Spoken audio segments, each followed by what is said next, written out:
What up, Cavs Nation? I'm your host, Ethan Sands, and I'm back with another episode of the Wine and Gold Talk podcast. And joining me, you know him, you love him, Chris Fedor. And today, we know it's July. It's starting to slow down. Free agency is coming to a near end. Trade news is coming to a close, or for some teams, it's just picking up. But for the Cleveland Cavaliers, we want to make sure you are getting the most up-to-date information and any hot takes that are on our minds. So with that in mind, we're going to play a little game called Who's on the Hot Seat. And Chris, it's more so a discussion rather than a game, but I wanted to pick your brain about what the situations are set in place for the 2025-2026 season, knowing what has transpired over the last 3 years with Donovan Mitchell on the team and how important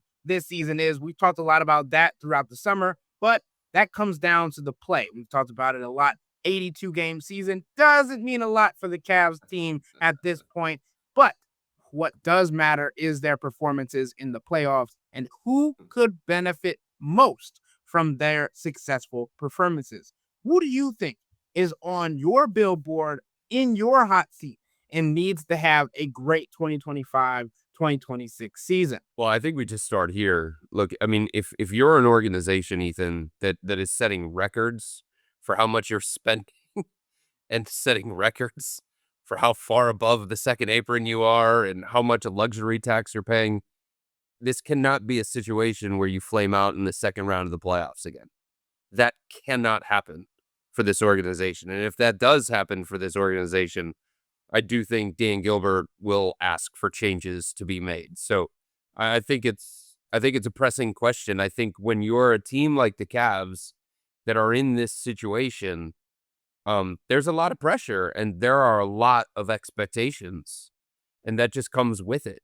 And it's what they signed up for. And President of Basketball Operations Kobe Altman talked about, hey, we want to be in this space where the pressure is on us, where the expectations are on us, where we're competing for championships, where we're not focused on as much player development. We're not focused as much on building through the draft and trying to find who is going to be our core. Like, we've identified our core.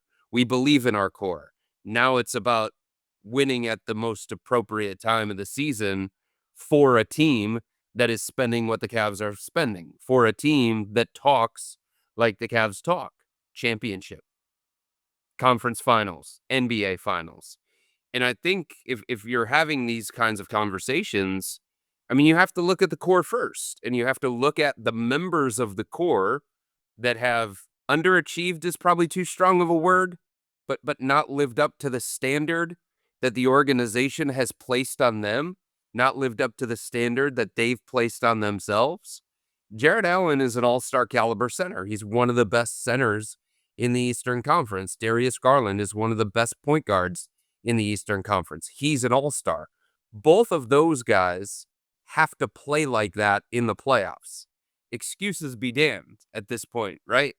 At some point, it's just like you throw all that stuff and yes, if you put it in perspective and you talk about the context of everything that has happened with this organization, you can't ignore the fact that Jared Allen was injured for 8 games 2 years ago in their playoff run. And you can't ignore the fact that Darius Garland was dragging his foot around for the games that he played beyond the second one against the Miami Heat. And he obviously missed time because of that toe injury that has required surgery. So yes, there's always context. There's always perspective. But at some point, these guys have to prove it on the playoff stage. Jared Allen and Darius Garland have not performed to their own standard when you get to the playoffs the way that Donovan Mitchell has. Donovan Mitchell has answered the call. Donovan Mitchell has played like an MVP candidate in the playoffs. Donovan Mitchell has played like a playoff riser in the playoffs. And Evan Mobley, there are still questions that I have about his readiness, but he's second team All-NBA, okay? He's a first-time All-Star. And he did, offensively and defensively, make an impact, a positive impact, basically every single playoff game that the Cavs played, even if his point total was a little bit lower, even if his touch number was a little bit lower, even if his field goal attempts were a little bit lower. So I think you look at the two members of the core four that just haven't played to the standard that they need to play to for the Cavs to win a championship. And you would have to put them on the hot seat because I think they have the most to prove when it comes to playoff level performances of anybody. Jared Allen admitted as much in his end of season wrap up. He said, I wasn't good enough. I got to be better for this team. And it's a hard evaluation every time we talk about Darius because of the yeah, but stuff and because of the injury stuff. But if this team is going to continue to spend the way that they are, and if they're going to continue to try and show that they're ready to take the next step as a franchise and actually compete for a championship, you have to start with Darius and Jarrett. I think that's fair. And I was one of the first people on this podcast specifically to come out and say that Jared Allen has to be better. He's on the top of my list when it comes to this, when it comes to games 5 and 6 of the Eastern Conference semifinals against the Indiana Pacers, right? Mm-hmm. There is the understanding that before then, he made impact that was necessary. Before the Orlando Magic series where he got injured in game 4, when we found out it was a pierced rib after the fact, we were told it was a bruised rib, all of these things, he was one of the most impactful players on the floor for the Cleveland Cavaliers. He needs to get back to that form. He needs to get back to that impactfulness. He needs to, again, not have the same mentality of when he went up against the Knicks and the Knicks saying that the lights are too bright. He will be followed by that quote. As much as he can joke it off and as much as he can play about and all these things, Jared Allen needs to prove that the lights are not too bright in the playoffs. And you're right. Darius Garland is also on that list because of injury history, how he's been able to manage those and all these things. But I think the next person on this is still included in the starting lineup, Chris. And it's interesting to me. The next player that I had on my list outside of Jarrett and Darius Garland is Max Strus. Yeah. Right? He's entering into his year 30 of life, right? He will be 30 years old in March. He's entering the year before his contract is going to expire. I think this is so important for a player that, one, got a big payday, 4-year, $62 million contract to come to the Cleveland Cavaliers, but also realizing that the Sam Merrill acquisition, the Sam Merrill re-signing for 4 years at basically half of that, $38 million, I think that's a sign that the Cavs are also trying to plan for the what if of the second apron, right? What if this lineup isn't what it means? What if this rotation or this depth chart or this core does not work?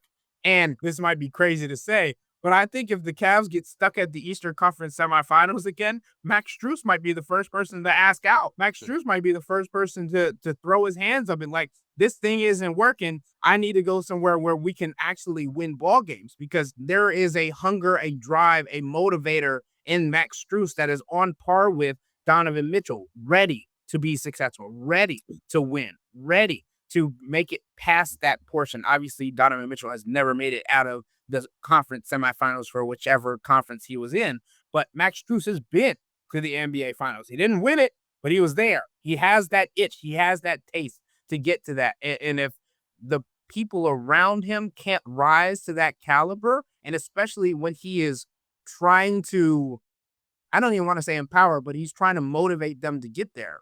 Everybody remembers the reported text that Max Strus sent during the Eastern Conference semifinals, reported by, I believe it was TNT, saying, hey, if you're not ready to show up to work, don't show up at all. Because there was this feeling inside of like every media member, like, this team isn't ready. This team can't handle this, right? And aren't ready for the moment. And Max Strus is ready for that. And obviously, you're looking at his contract. Obviously, you're looking at some games he felt he had to take over. Some games he felt like he had to do too much or overshoot his welcome in some cases because of what the players around him weren't doing. Ty Jerome falls into that category as well, but Ty Jerome isn't on this team anymore. There's points for that. But I think this is a team, this is a roster that needs Max Strus to have one of those seasons where it's not, okay, you go off in the first quarter for 10, 12 points, and then you disappear for the rest of the game. I think they need him to be consistent and have one of those 40% three-point shooting years, especially with the volume that he shot at.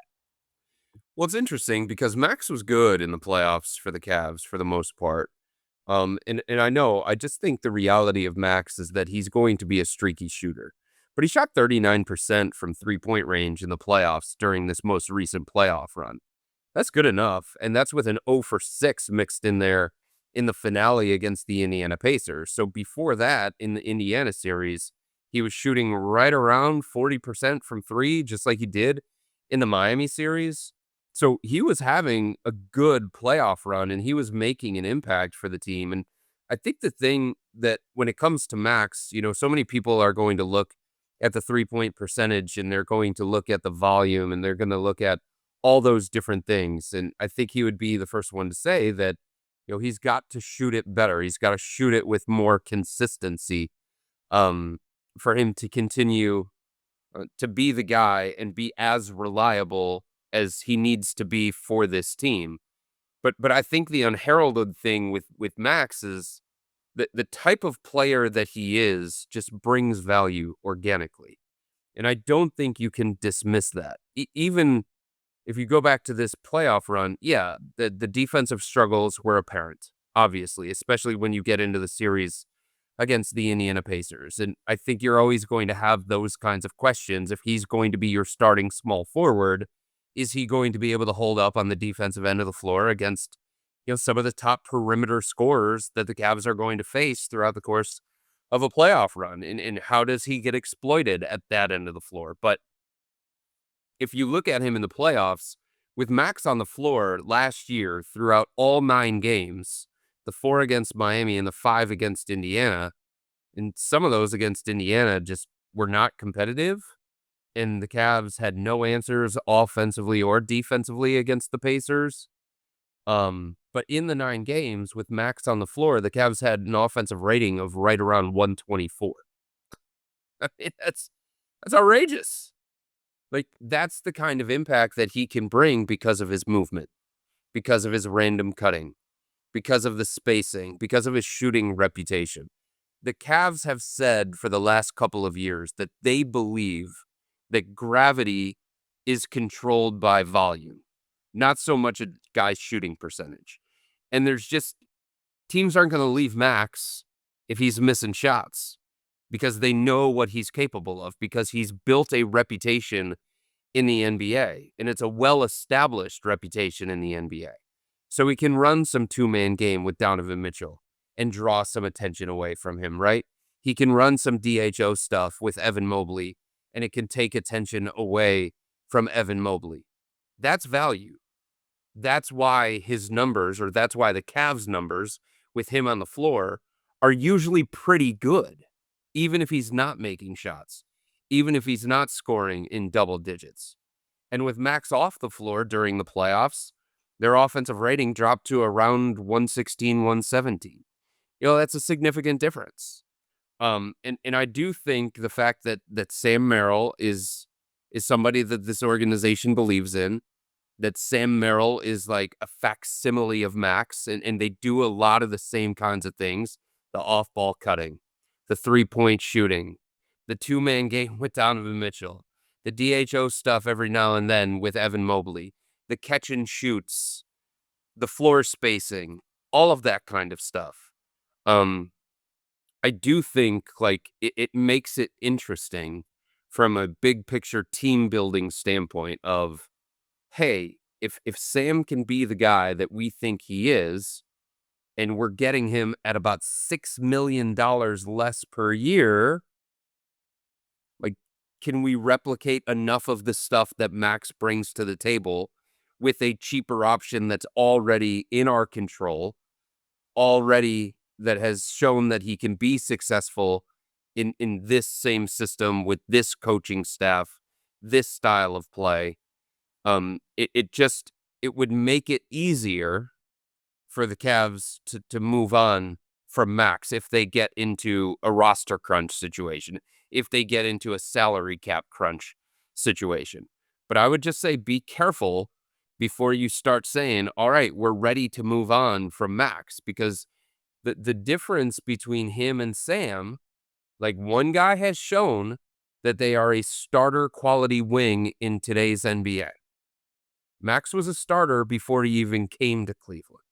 And then the Cavs gave him more of an opportunity.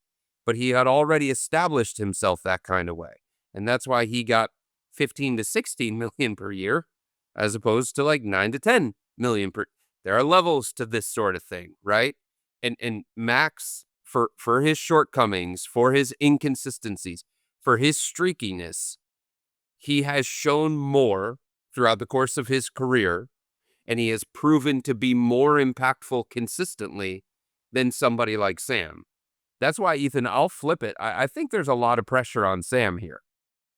I don't want to say that he's on the hot seat necessarily, because he did just get this new contract, and that was the Cavs showing how much faith and belief they have in him. But like, he's never been looked at as this kind of player before. And now all of a sudden, he's Sam Merrill, who's making $9 million a year, as opposed to Sam Merrill, who's on this cheap $2 million contract where anything that he would give the Cavs at that salary figure is almost a luxury or a huge bonus, right? Now, if you're making $9-10 million a year on a team with championship aspirations, you better be a consistent every night rotation player that brings it in a positive way and makes a positive impact. It's a little bit different when you're relied on and you're asked to do,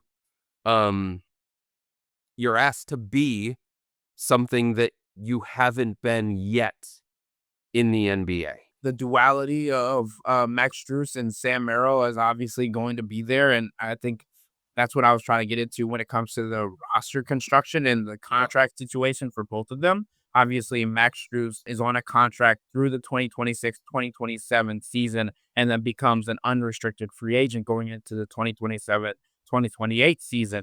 But Sam Merrill, as we mentioned, just signed a new deal, a new 4-year deal, and it will be on the roster unless traded until after the 2028-2029 season. Mm-hmm. And Chris, we're talking about the roster construction, and you piqued my interest when you talk about what Sam Merrill can do and how it is so close to what Max does. And Max is 6'5", Sam Merrill 6'4". Max Strus wants to guard on the perimeter end, and Sam Merrill wants that challenge, but hasn't necessarily been given it because he's not necessarily known as a defender. All these things. If the Cavs did go away from Max Strus, and I know this is just all hypothetical at this point, I think they will find solace in the fact that they have someone similar, even though not at the starter quality, but now you still have DeAndre Hunter in this conversation, and you slide him into the starting lineup. And again, we've had this conversation, and I've come around on it as the summer has gone on. DeAndre Hunter is so good off the bench, but he is a viable starting small forward in the NBA. He has proven that. But I think that also puts some pressure on DeAndre, right? Because how are you going to react to now being fully acclimated into the Kenny Atkinson system? Yeah. Fully acclimated with the Cleveland Cavaliers. You had this little excuse, and even though you had this excuse, you played well and you did what you needed to in the minutes that were given to you, both in the regular season and the playoffs. But if you didn't play to your standard, you had this excuse. Oh, they don't really know how to use me. Oh, they don't really have me set into any offensive schemes. I didn't get the ball and I go to work, right? There's not going to be that excuse this coming year. There's not going to be that thought process when it comes to any of the reporters, media, or any critics at all. DeAndre Hunter, you need to perform. Whether you're in the starting lineup, whether you're coming off the bench, whether you're 6th man, whether you're the 10th man, you have to perform this coming season because you are who the Cavs thought they needed to take this thing to the next step, right? And obviously, we talk about playoffs. He shot 46.2% in the 8 games that he played from deep. He shot 42.9% from the field on 7.9 attempts per game, right? And he played 23 minutes a game in those 8 minutes for the Cavs this past season. And he was doing that, Chris, with a dislocated thumb. I think there's this expectation of DeAndre, one, we went and got you because we thought you were the missing piece. Also, now you're going to be acclimated. You're going to have time to talk to Kenny Atkinson to get these things set up. And you already were playing to a high level. We need you to maintain that and even exceed that for this coming season. So DeAndre Hunter is also on my list, especially when we talk about the Max Strus conversation and what would or could happen at the end of the season if the Cavs get stuck at the Eastern Conference semifinals once again. I haven't really gotten into this with people that I trusted sources.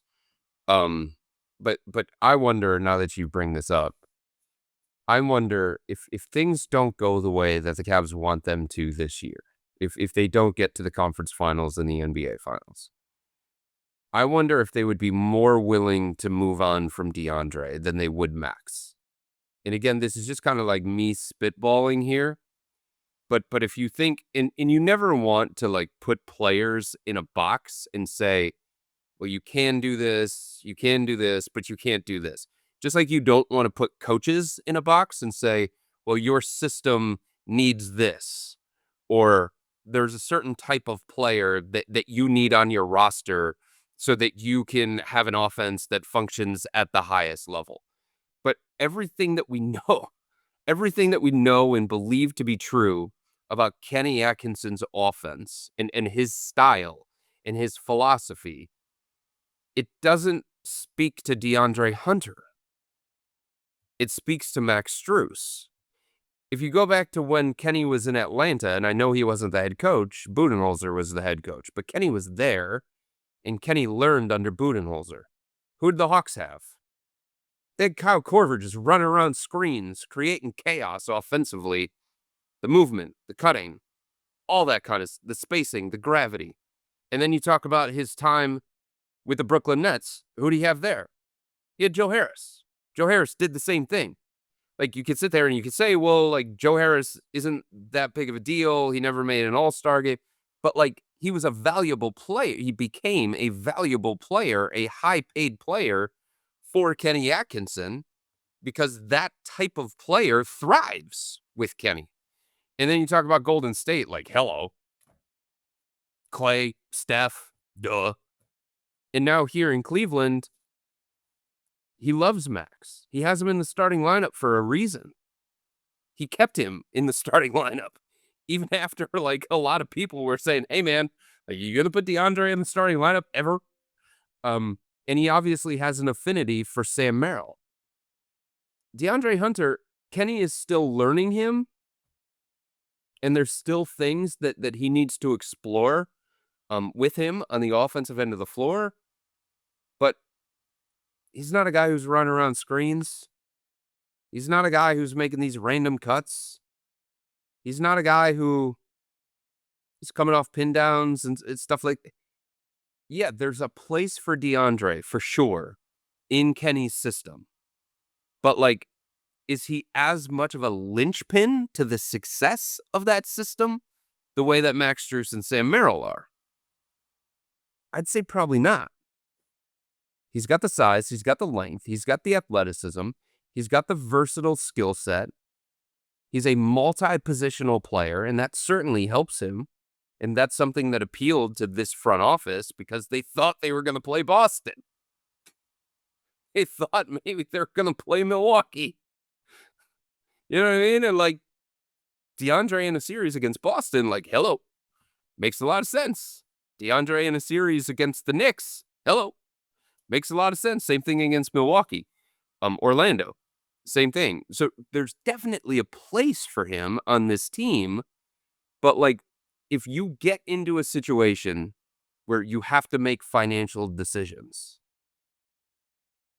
would enough people inside this organization look at him as a necessity within this system? I don't know.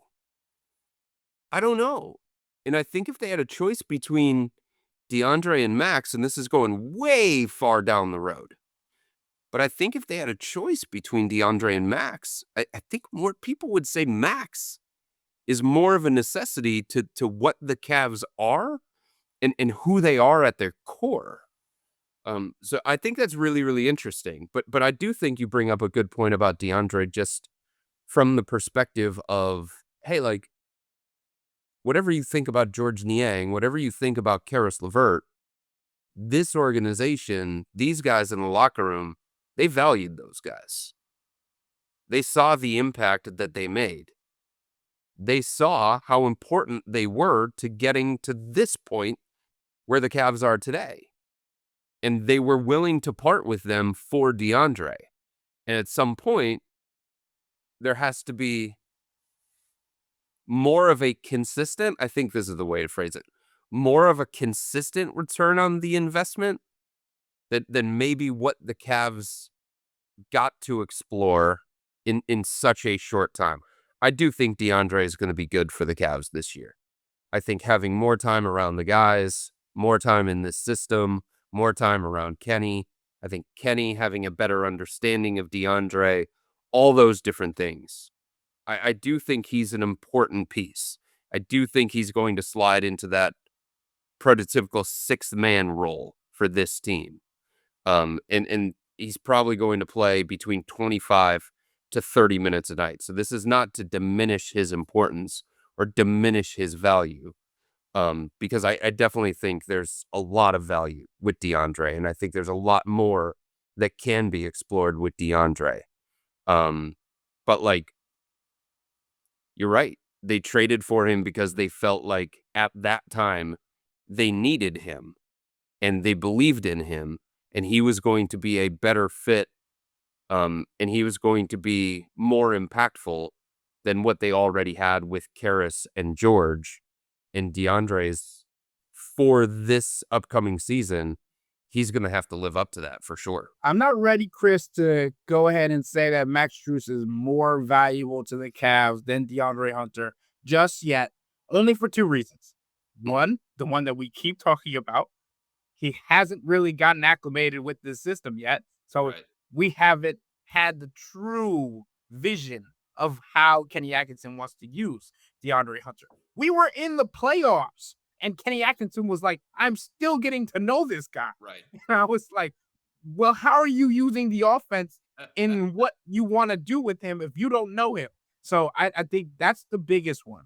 And then secondly, just because, as we were mentioning, Sam Merrill can do a lot of the things that Max Strus does. Maybe not to the same caliber. He doesn't have the same chemistry with Jared Allen or Evan Mobley that Max Strus does when it comes to pick and roll actions, pick and pop options, but that can change. That can grow. Maybe that's why Kenny Atkinson has been pushing Sam Merrill to dribble the ball more, to bring the ball up more, to have more ball in space actions rather than just being a run and cutter and a jump shooter and all these things. I think maybe he's trying to build that prototype and try and figure that out. But the other thing that I think is interesting that we have to mention, just because we were talking about contracts earlier, DeAndre Hunter is on the same timeline as Max Strus. His contract ends after the 2026-2027 season with the Cleveland Cavaliers. And he's more expensive than Max Strus is, right? So those things are all going to be held in account. Maybe the Cavs are like, well, if we don't need Max because we have Sam, then we can keep DeAndre. Or they're like, well, we want to have the duo of Max and Sam and split their minutes and have them kind of play this shooting guard 1, shooting guard 2 action. It becomes dependent on how they play this season. So I think those are the most important players that I think we have to watch coming into this year. Obviously, as you mentioned, Darius Garland, Jared Allen being a part of the core four, that ultimately puts them at the top of this list. But Max Strus, DeAndre Hunter, and Sam Merrill are also in that mix. And then, Chris, on my list, the last two guys that I had that you have to keep an eye on for this season, one that we've been talking about a little bit more as some rumblings have been happening around the league is Dean Wade. One, because of what he does defensively for the Cavs and how the Cavs have valued him and brought him up through their system. But two, will he actually shoot the basketball? Plain and simple. Will he take the shots when he's asked on, called upon, screamed at? Like, there is a necessity for him to have success offensively to stay on the floor defensively, right? This is not a one-sided game, as some analysts like to call it. You have to be able to play both ends of the floor. And obviously, I'm going to let you go into him, but The other player that I had on my list is Craig Porter Jr. Talk about the work ethic that he needs to show, how he needs to bounce back from a year where he didn't get a whole lot of usage, where he was still trying to get his feet wet. But what is his story going to be in the Cavs system, in the Cavs lineup? Will he earn rotation minutes, or will he just be an NBA flopper and try and figure out where he's going to find his niche in the game? That's more so he needs to have a good season for him. The other guys that we talked about needs to have a good season for the Cavs to be successful. Yet the other thing to Dean is that he's in a contract year. And not only is he in a contract year, but other guys have been brought to this organization over the last 6 months that occupy the same general position that he does. Larry Nance Jr., one of the things that the Cavs like about Larry is that they believe he can play with either Evan Mobley or Jarrett Allen. So you better believe that they're going to explore Larry Nance Jr. at the 4. They are. So if he's going to get some of those backup 4 minutes, the ones that were kind of earmarked for Dean Wade about 7 months ago, what does that mean for Dean? And if Kenny is going to continue to like DeAndre, I don't know if this is going to be the case. Maybe Kenny learns things about DeAndre throughout the course of this offseason, in some of his own film study, in some of his own self-analysis. Maybe he learned some more things about DeAndre's comfort of playing the 3, but for most of those 3 months-ish, Kenny liked DeAndre more at the 4, and he found more minutes for DeAndre at the 4. So again, what does that mean for Dean Wade? Is he going to get caught in a numbers game? Is it going to be a situation where part of his role is baked in uncertainty, where one night it might be 25 minutes, but another night it might be a DNP? I just think it's a fluid situation when it comes to Dean, just because of the presence of Nance, his versatility, and the presence of DeAndre, and how much more Kenny wants to tap into DeAndre, and how much more he believes there is for DeAndre, both offensively and defensively. And then if you play some small ball stuff, do you try Jalen Tyson at the 4? Just continuing to experiment with those kinds of things. They tried Isaac at a small ball 4 at various points. Max Strus, small ball 4 at various points. So I just think it's a little bit more crowded for somebody like Dean. And not just like in terms of sheer numbers, but in terms of like workload and role. DeAndre Hunter is going to have a big workload. He's going to have a big role. If you think back to his first season with the Cavs, half a season with the Cavs, I think he averaged around like 22 to 24 minutes. I would expect that to bump up closer to 28, maybe even close to 30. So that might not seem like a big deal, but that means somebody else loses some. And Larry Nance Jr. was brought here. He was brought here to play. So the Dean thing is interesting to me. And I know he thinks he's going to get paid. And I think there's reasons for him to think that in this upcoming offseason. I believe he's going to want something between $8 to $10 million. I don't think the Cavs are going to be able to afford that. I think he is looking at a contract very similar to the one that Ty Jerome got from Memphis, or to the one that Sam Merrill got from the Cavs, saying, why can't we get that? If there's this much interest in potentially trading for us from these contending teams, and if they value us that much, will they just look at the situation and say, well, he was blocked? Like, his role diminished not because of him, but because of the situation that he was in. Bring him to our place. Put him in our system. Put him with our depth chart. And all of a sudden, it's a little bit different. So I think it's a fascinating situation for Dean. I really do. And I can understand why you look at him as somebody on the proverbial hot seat, because the the contract year thing throws just like another layer into it, which adds pressure, which adds some expectation, and he's definitely going to have to be. We know the kind of impact that he can make defensively. That the numbers point to it. But he's just going to have to be. He doesn't have to score a ton of points. He doesn't have to be involved in the offense, but he just has to be a more reliable offensive player than what he has been, and certainly what he was during their playoff run this past year. 100%. 1,000%. I want to end on Craig Porter Jr., Chris, because I mentioned him briefly, but he's also in a contract year because the Cavs have a club option on him for before next season, right? So this is the year where you prove if you are supposed to be here or not. Are you supposed to be an NBA player or not? Right. I believe he should be. I believe he can be. But you are also now in a situation where you're fighting with a number 49 overall pick and someone who hasn't played point guard in a few years for backup point guard minutes, right? You've been on this roster for years now, and you have to showcase that you are reliable as a not only what you're good at, bringing the ball up, facilitating, getting to your spots, but also what you're not good at, knocking down shots and moving without the ball. All of the things that the players around you that we talked about have more leash than you have on this team, doing those kinds of things. And I think Craig Porter Jr. had to have that realization, that mirror moment this summer, where you're recognizing, one, hey, I got to make some money so I can keep putting food on the table. But I have to showcase that there are players around me that I respect.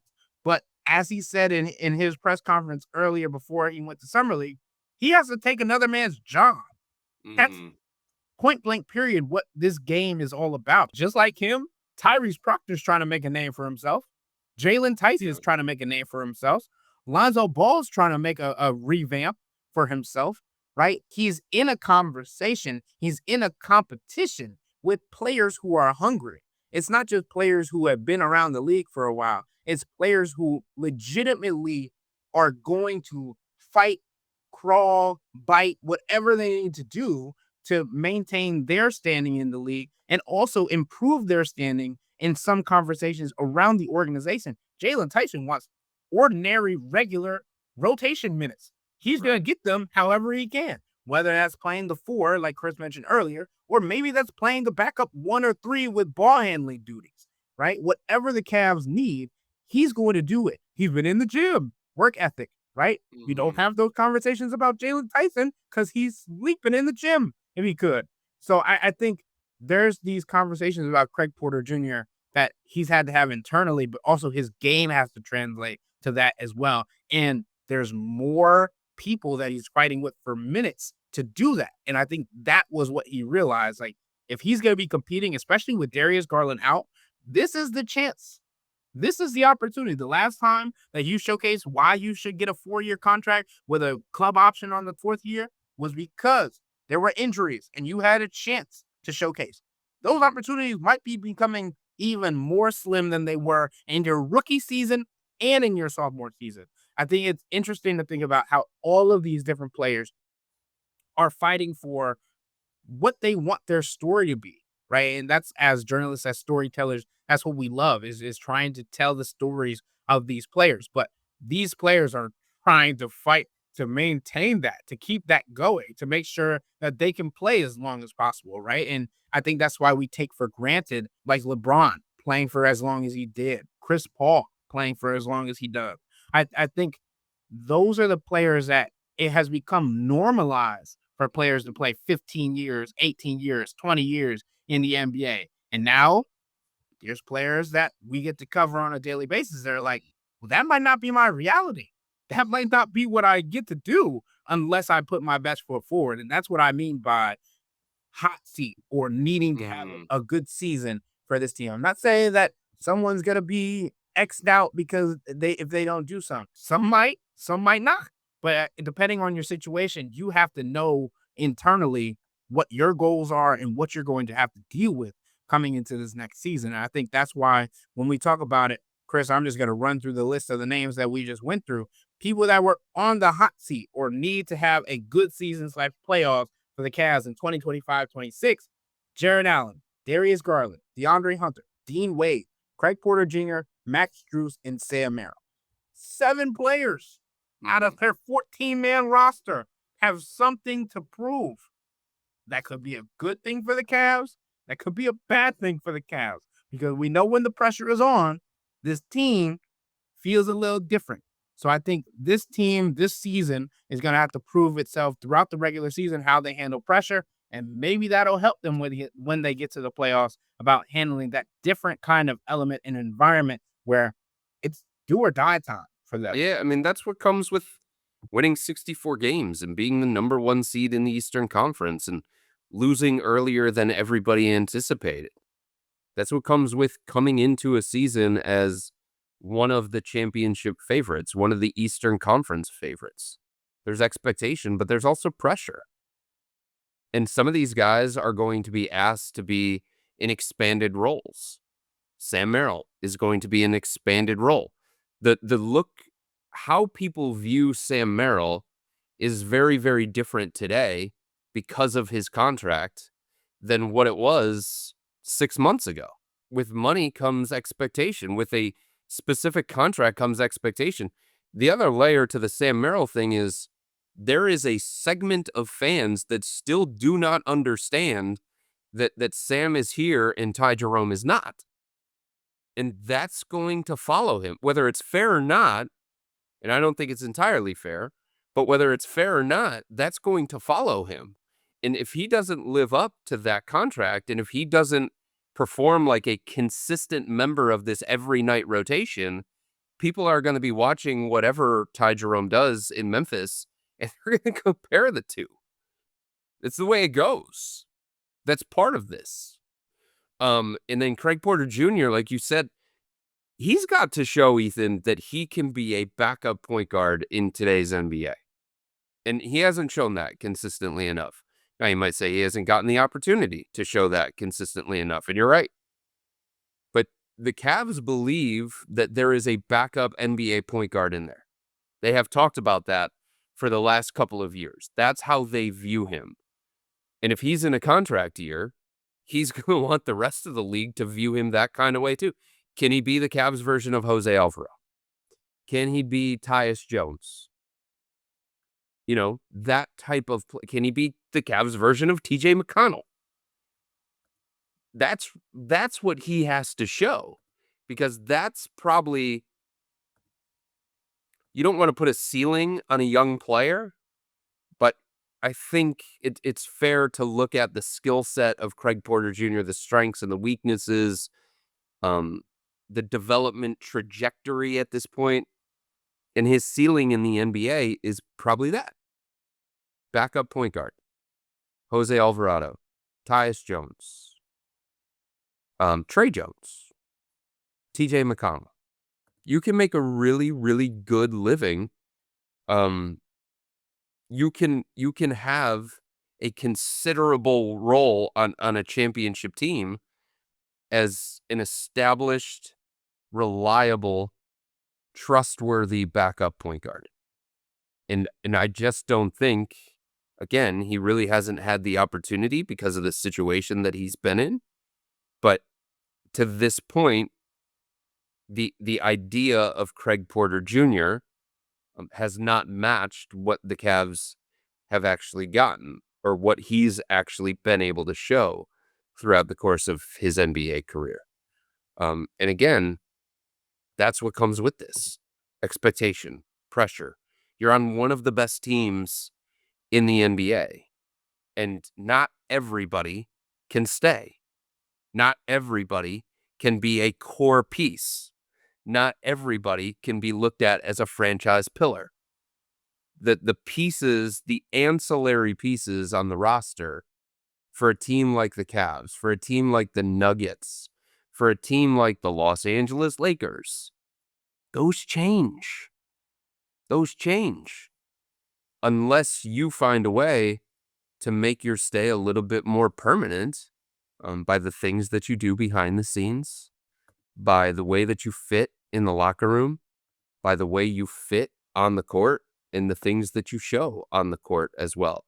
So I don't think it's a reflection necessarily of these individual players that we're talking about as much as it is as this is the situation that the Cavs are in. This is the team that they're a part of. And when you're a part of this team, the lights are bright and you're under the microscope. You're under the microscope certainly more than a Washington Wizard is. You know what I mean? And that's the reality of the situation. Pressure makes diamonds, Chris. Pressure makes diamonds. And KRG3. No. That was his slogan way back in the day when he came into the NFL. No pressure, no diamonds. I detest that. No, Craig Porter Jr. needs to make the most of the opportunities given to him, especially with Darius Garland likely to start the season on the injured list. More than likely going to miss a couple of weeks, if not the first month. And I think that's the opportunity he needs. I think he needs to prove that whoever's in front of him, more than likely it'll be Lonzo starting in the lineup. But he needs to prove that he is a number 2 for this roster with Darius Garland out. Craig Porter Jr. needs to be the backup point guard. If not, I think it says a lot about the organization and their thoughts about him and his process in this point. And I think we'll have to wait and see what happens with that. And with all that being said, that'll wrap up today's episode of the Wine and Gold Talk podcast. But remember to become a Cavs insider and interact with Chris, me, and Jimmy by subscribing to Subtext. Sign up for a 14-day free trial or visit cleveland.com/Cavs and click on the blue bar at the top of the page. If you don't like it, that's fine. All you have to do is text the word STOP. It's easy, but we can tell you that the people who sign up stick around because this is the best way to get insider coverage on the Cavs from me, Chris, and Jimmy. This isn't just our podcast, it's your podcast. And the only way to have your voice heard is through Subtext. Y'all be safe. We out.